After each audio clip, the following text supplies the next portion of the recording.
স্বর্গে দুজন প্রধান গন্ধর্ব রয়েছে, আর ওই দুজন গন্ধর্বের নাম হলো পুষ্পদত্ত আর চিত্রসেন। আর ওই চিত্রসেনের এক সুন্দরী কন্যা ছিল, আর ওই কন্যার নাম হলো পুষ্পবন্তী। আর এদিকে পুষ্পদত্তের এক পুত্র ছিল, আর ওই পুত্রের নাম হলো মাল্যবন।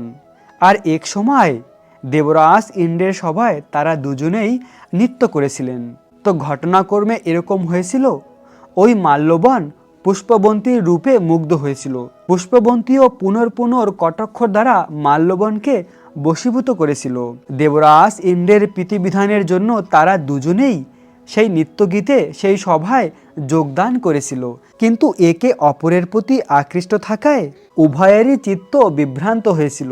সেখানে তারা পরস্পর কেবল দৃষ্টিবদ্ধ অবস্থায় দাঁড়িয়ে থাকলো, ফলে গানের ক্রম বিপর্যয় ঘটল।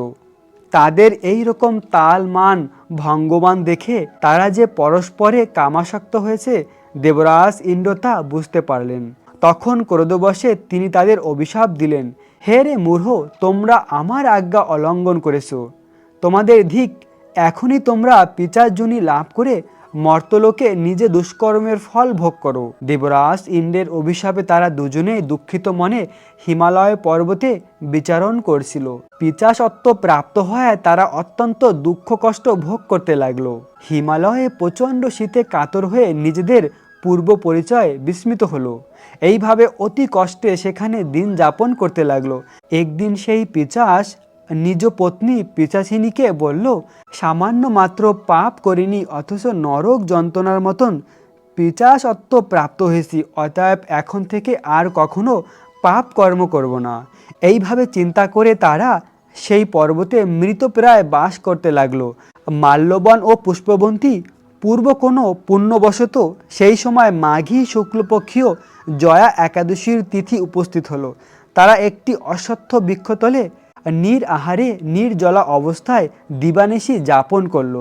শীতের প্রকোপে অনিদ্রায় রাত্রি অতিবাহিত হলো। পরের দিন সূর্যোদয়ে দ্বাদশীর তিথি উপস্থিত হলো। জয়া একাদশীর দিন অনাহার ও রাত্রি জাগরণে তাদের ভক্তি অনুষ্ঠান পালিত হলো। ওই ব্রত পালনের ফলে ভগবান বিষ্ণুর কৃপায় তাদের পিচাসত্ব দূর হলো। তারা দুজনেই তাদের পূর্ব রূপ ফিরে পেল। তারপরে তারা স্বর্গে ফিরে গেল। দেবরাজ ইন্দ্র তাদেরকে দেখে অত্যন্ত আশ্চর্য হলো। তিনি জিজ্ঞাসা করল, কোন পুণ্যের ফলে তোমাদের পিচাসত্ব দূর হলো?